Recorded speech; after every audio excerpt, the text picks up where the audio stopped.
C'est en 1843, dans son introduction à la contribution à la critique de la philosophie de Hegel, que Karl Marx écrit la célèbre formule désignant la religion comme l'opium du peuple.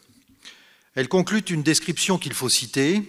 « La religion est le soupir de la créature opprimée, l'âme d'un monde sans cœur, comme elle est l'esprit de conditions sociales d'où l'esprit est exclu. » À s'en tenir là, on croirait que Marx exprime sa gratitude vis-à-vis de la religion, qui est donc le soupir de l'opprimé, l'âme d'un monde sans cœur ou l'esprit qui manque à une réalité, d'où l'esprit est exclu. Mais la conclusion qu'il tire renverse totalement cette lecture optimiste, puisqu'il conclut « elle est l'opium du peuple ». C'est-à-dire, cette drogue qu'on prend pour calmer la douleur, pour rendre supportable un mal extrême, mais qui n'a aucun impact sur les causes de la douleur et qui ne soigne en rien le mal en question. Bien plus, cette drogue antalgique, par son effet apaisant même, nous fait oublier de chercher les causes de ce mal pour les traiter vraiment. D'où la suite du texte de Marx qui précise clairement ses intentions. L'abolition de la religion en tant que bonheur illusoire du peuple est l'exigence que formule son bonheur réel. Exiger qu'il renonce aux illusions sur sa situation, c'est exiger qu'il renonce à une situation qui a besoin d'illusions. Deux idées majeures émergent ici, ainsi qu'un enseignement précieux. D'une part, la religion est donc une promesse de bonheur illusoire du peuple, qui empêche de travailler à son bonheur réel. De même que l'opium, en faisant taire le symptôme douloureux, laisse croire que le mal a disparu, la religion, en promettant un monde meilleur dans l'au-delà, rend supportable le monde d'ici-bas. D'autre part, le bonheur réel ne pourra donc être accessible que si l'on élimine les illusions, dont avant tout celles que représente la religion, afin de travailler à la transformation du monde réel. L'enseignement, c'est que ce n'est pas le caractère consolateur de la religion que condamne Marx, mais la confusion qui en résulte dans la représentation que le peuple se fait de la réalité. Ce que vit le peuple réellement n'a pas à ses propres yeux à être changé, corrigé et réformé, puisque, étant dans l'espérance et l'attente d'une autre réalité dans l'au-delà, au sens strict du terme, il ne vit pas réellement dans le monde qui lui est fait ici-bas. Le peuple se console par le fait de vivre déjà par anticipation dans une réalité parallèle qui lui fait accepter sa condition actuelle. Si la formule de Marx conserve du sens pour nous, c'est parce qu'elle semble pertinente au-delà du monde capitaliste et bourgeois qu'il condamne. En réalité, c'est le fait de tout pouvoir que d'user de représentations fantasmées, afin de maintenir son autorité sur une foule assez crédule pour y adhérer. Fondamentalement donc, le pouvoir est d'abord une question de croyance, qu'elles aient ou non un rapport avec la religion, et souvent d'ailleurs, elles n'en ont aucun, et auquel on peut être amené par la consommation de toutes sortes d'opium. C'est par là que nous comprenons deux choses. La première, c'est qu'on constate une déréalisation du pouvoir qui semble inhérente à son déploiement. Il est toujours l'objet de représentations diverses qui en déforment l'apparence et empêchent de voir ce qu'il est vraiment. D'où, deuxième chose, son caractère paradoxal et la nature contre-intuitive de ses principaux ressorts. L'efficacité du pouvoir tient bien moins à la contrainte physique qu'il peut exercer sur les individus qu'aux images que ceux-ci s'en font et qui emportent leur adhésion. Comme si tout pouvoir, par l'opium qu'il diffuse lui-même, créait une sorte de dépendance chez les individus. Au cours du XVIe siècle, deux œuvres au moins nous ont fait découvrir le pouvoir en nous donnant à sentir les odeurs de cuisine, comme disait Churchill. Dans le discours de la servitude volontaire, publié en entier en 1576 par Étienne de la Boétie, celui-ci dit explicitement, et dès le titre de l'ouvrage, que le pouvoir d'un tyran sur son peuple ne vient pas tant de son usage de la force que de l'acceptation par le peuple de sa servitude. Sans le vouloir expressément, comme dans une sorte de fantasme masochiste, la force de l'habitude, au moins, amène le peuple à ne pas le contester. Au-delà, pour parvenir au maintien du peuple dans la servitude, le pouvoir dispose de plusieurs outils, notamment ceux que la Boétie désigne sous le nom générique de droguerie, qui anticipe joliment la référence de Marx à l'opium. Ainsi, explique-t-il, les théâtres, les jeux, les farces, les spectacles, les gladiateurs, les bêtes curieuses, les médailles, les tableaux et autres drogues de cette espèce étaient pour les peuples anciens les appâts de la servitude, la compensation de leur liberté ravie, les instruments de la tyrannie. Autant dire que le problème est de tous les temps et que la nature de l'exercice du pouvoir ne change pas.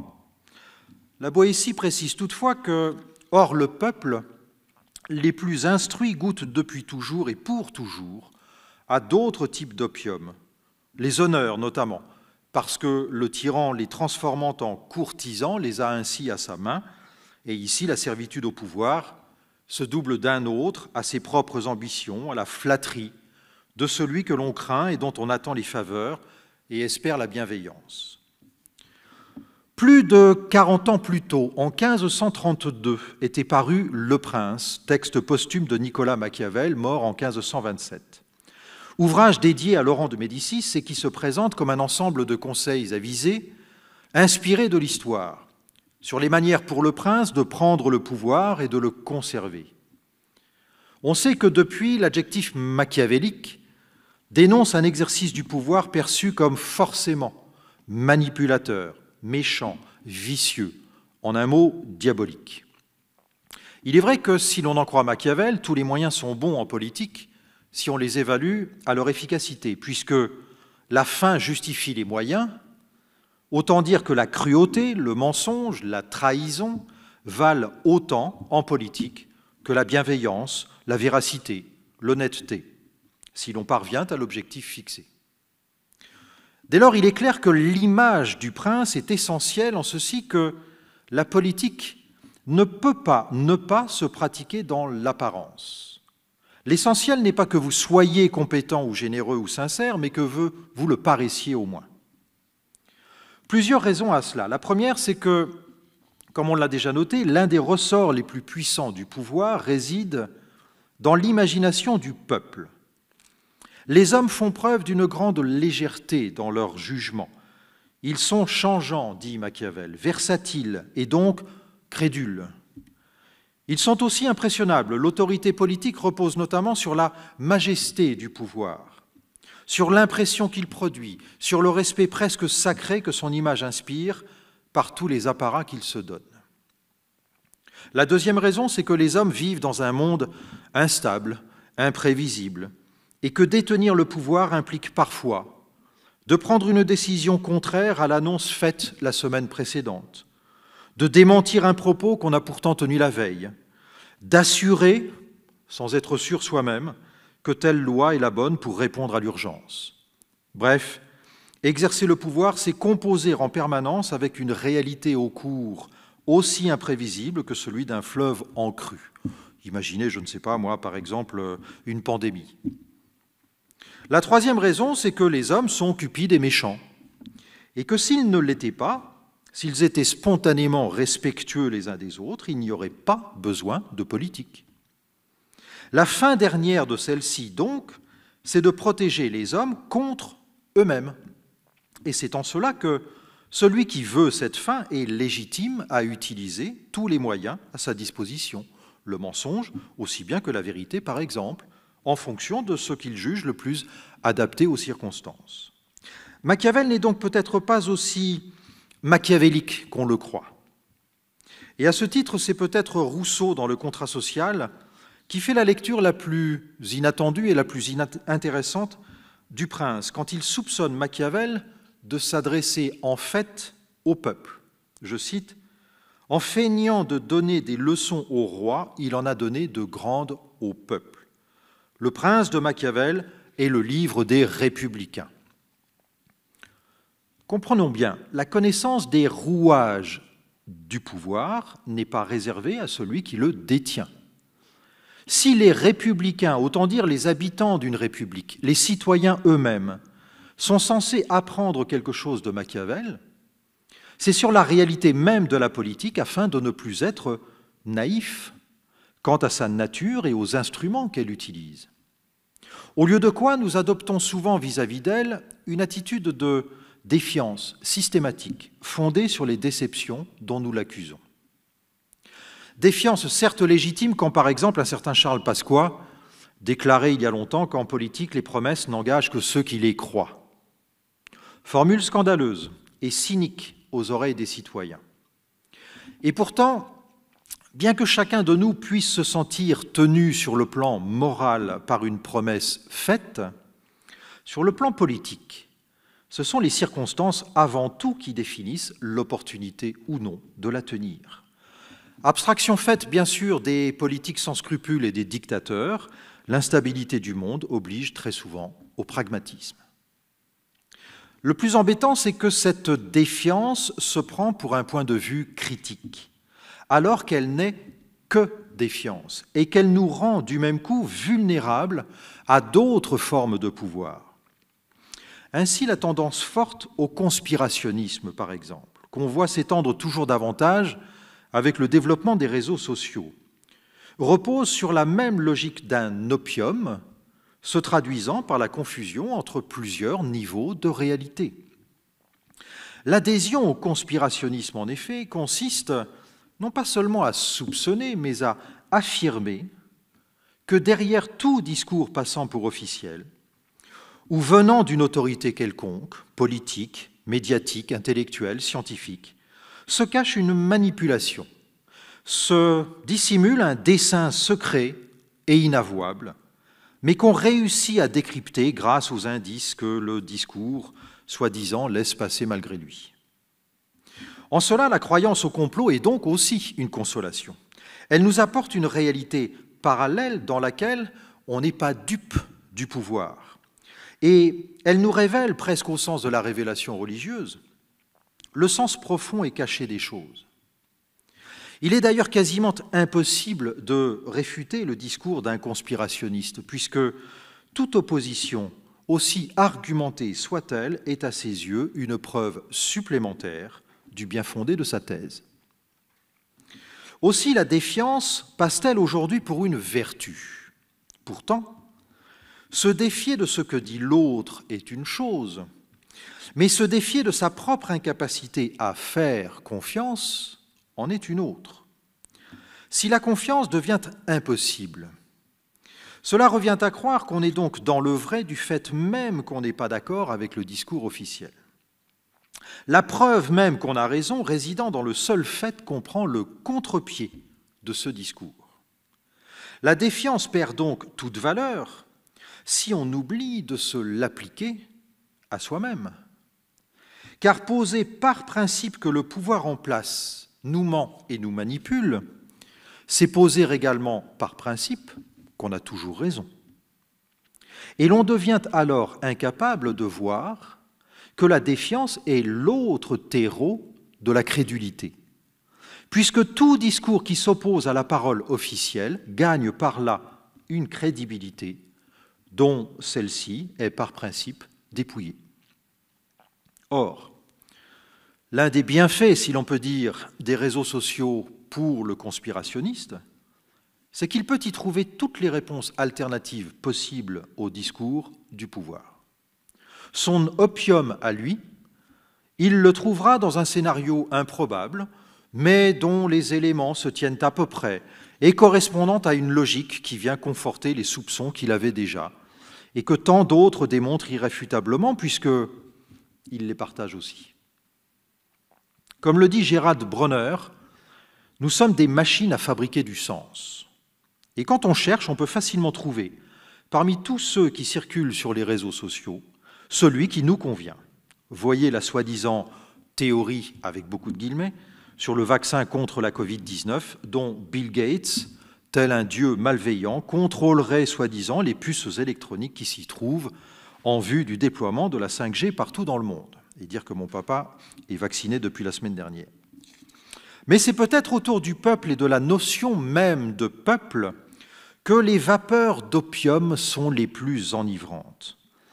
Notons qu'aujourd'hui, cette notion s'emploie essentiellement comme signe de ralliement de ceux qui luttent contre le pouvoir, contre le système, voire contre la politique en général.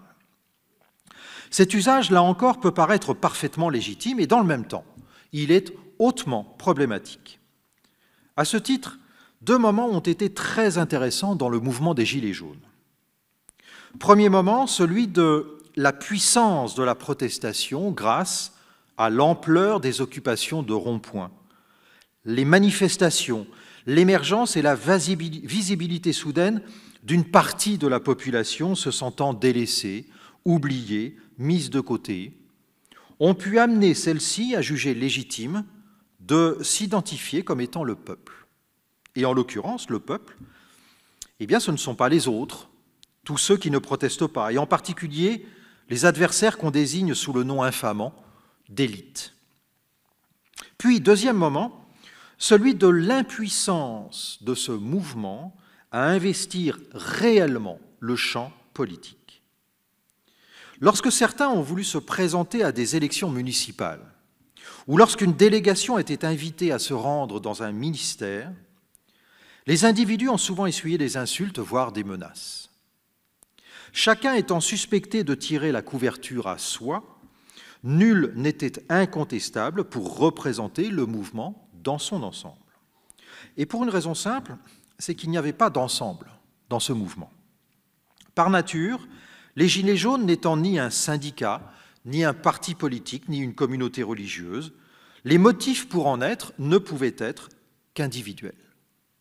Et toute traduction du mouvement dans le cadre d'institutions politiques existantes aurait été perçue de facto comme la trahison aux yeux de chacun de ses propres intérêts particuliers. La confusion ici consiste à croire que la politique se définit comme défense des intérêts particuliers, alors qu'elle n'existe que comme production d'un intérêt commun. Et celui-ci ne peut être la somme des intérêts particuliers, qui sont souvent incompatibles entre eux.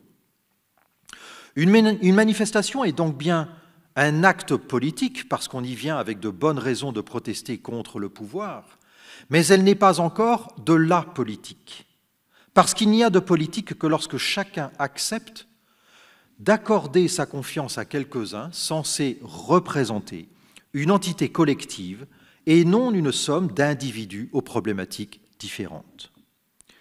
Quant aux événements du 6 janvier dernier à Washington, ils révèlent une autre croyance encore, fondée sur la confusion entre le peuple et la démocratie. Le président encore en fonction, le pouvoir exécutif, exhorte une foule de sympathisants censés incarner le peuple à se rendre au Capitole, siège du pouvoir législatif, pour empêcher les membres du Congrès de procéder à ce qui est la définition même de la démocratie, à savoir l'officialisation du transfert pacifique du pouvoir au nouveau président des États-Unis, élu 2 mois plus tôt. Quelques centaines d'individus vont donc occuper les bureaux, l'hémicycle du Sénat, repartir avec différents trophées sous le bras, proclamant qu'ils reprennent possession de cette maison qui appartient au peuple. Tous sont persuadés que, comme il le dit depuis le 4 novembre, mais sans jamais avoir pu apporter le moindre début d'embryon de commencement de preuve, Trump s'est fait voler l'élection par Biden grâce à un système monstrueux de tricherie. D'où leur légitimité à être là, leur conviction qu'en tant que peuple investissant ce lieu, ils se réapproprient la démocratie. L'illusion populiste est ici portée à son comble. Croire que peuple et démocratie sont une seule et même chose.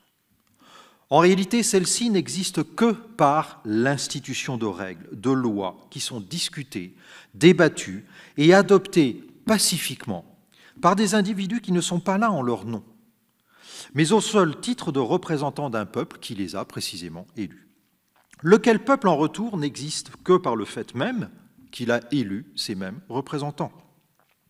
La démocratie n'existe donc pas dans la force, elle est d'abord une idée par la médiation de règles. Alors on voit que les formes d'opium en matière politique sont donc multiples et qu'elles brouillent le jugement si l'on reste naïf. Il est donc utile de s'instruire en relisant Machiavel, Marx ou la Boétie, ou en écoutant Dardot, Guénard ou Rosan-Vallon. Parions qu'en 2022, en ce lieu unique, nous reprendrons et approfondirons ensemble la réflexion sur le peuple. Merci de votre attention.